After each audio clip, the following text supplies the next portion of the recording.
Hello, everyone. Today is Thursday, January 20th, 2022. Chinese miner evicts Binga villagers. This article is taken from Newsday.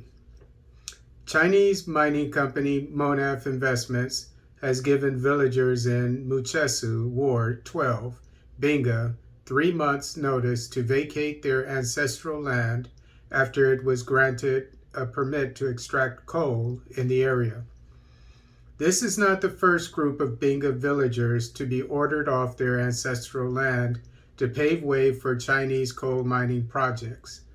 Last year, government flexed its muscles and ordered villagers in Dinde to relocate to allow for a similar project in their area after they had resisted.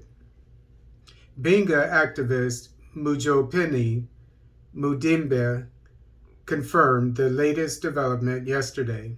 Due to economic challenges, they only did the exploration process where sample holes were drilled in 2010 and they went back. Now, under President Emerson Mnangagwa's Vision 2030, they were given the green light to carry on with their investment, and they came last year in October and resumed the project.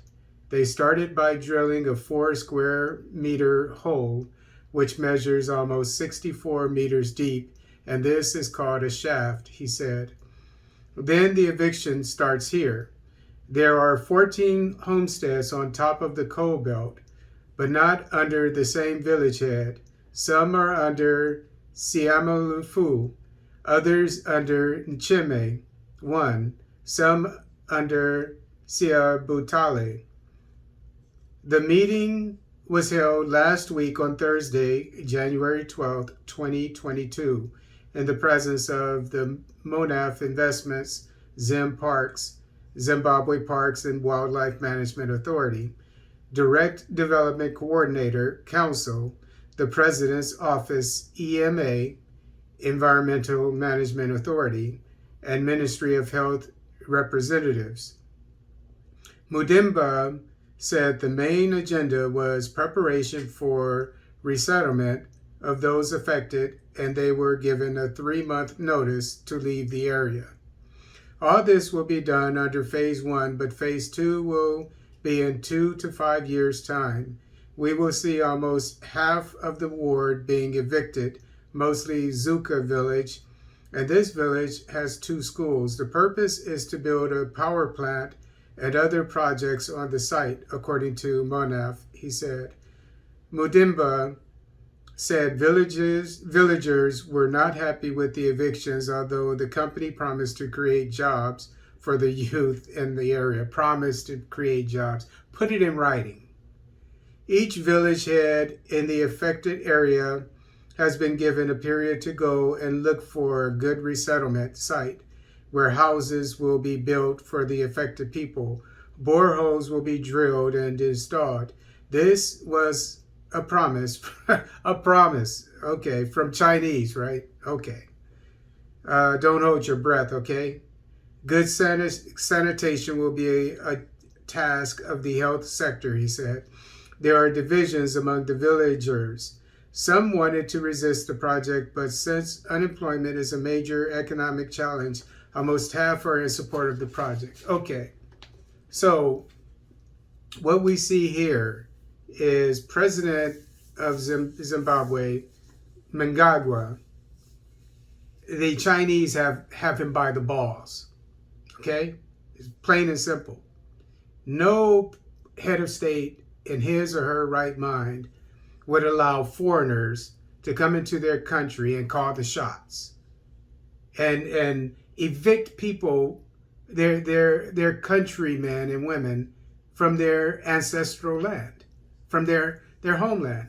Now, if this area is profitable and mining can be done for the benefit of the Zimbabwean economy, then I have no problem with that. Find housing somewhere else if there's no reason, no major reason for these people to stay on their ancestral land. Um, I mean, I understand ancestral land. I mean, I'm an American, so I'm sure there are some things that I don't understand.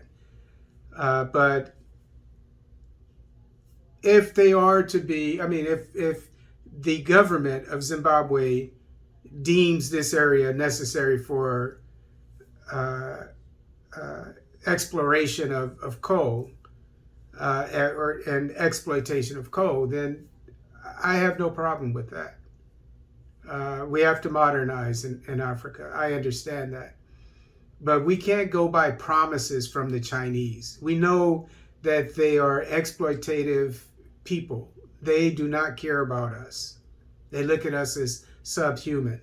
So it's obvious that the Chinese government has Mnangagwa by the balls. It's just so that's what we get from this. And this same thing went on in Mali. I mean, I praise Colonel Goita for standing up to the West and trying to bring peace and security to his country. China has him by the balls because a young Malian artisanal miner was killed at point blank range by a Chinese security guard at a mine, and nothing was done about it. Nothing I know at least. But this is what's going on in Africa, and we all know it. And all I'm doing is pointing out a particular news article to prove that point.